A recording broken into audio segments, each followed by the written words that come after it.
Well, I think the opportunities that we are seizing is in particular to contribute actively to the communication engagement, in particular by highlighting through human touch stories on the websites that have been established for that, the sort of angles on education, on women, and trying to create an understanding for the fact that when one talks about Palestine refugees, it isn't just some anonymous large group.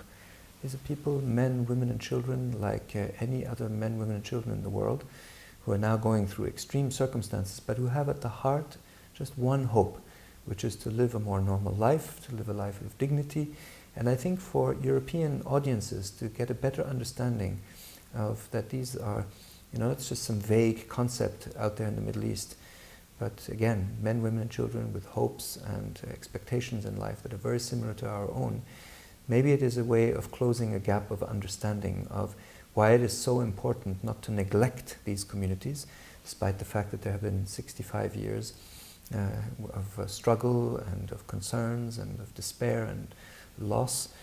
These are people who definitely want the same things and aspire to the same things in life. And to bring these human touch stories through the opportunities of communicating on this within the context of the Year in Development is, I think, very important. Also because UNRWA has shown that we have made a major contribution to development through education and health standards that are quite unique in the Middle East.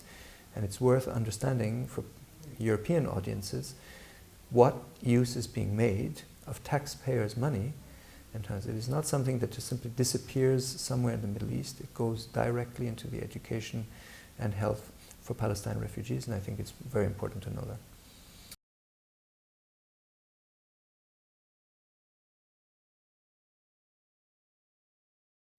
Well, I think because the question is, what is the alternative to it also? I think what would happen if UNRWA would disengage from education and health at this point? Well, we would see entire communities sliding into dependence on issues like food aid, on just simply the basics of humanitarian action. And none of us, because it's always important to ask oneself, how would I like to be treated or addressed or supported in a similar situation? Not again to look at the other as being different in that regard.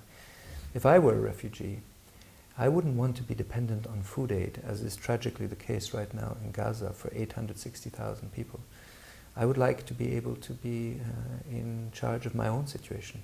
I would like to have a job and to take care of my family's needs myself.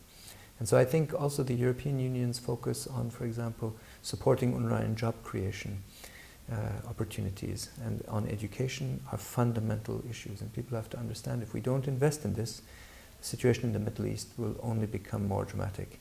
And therefore we really advocate for a continued focus on that.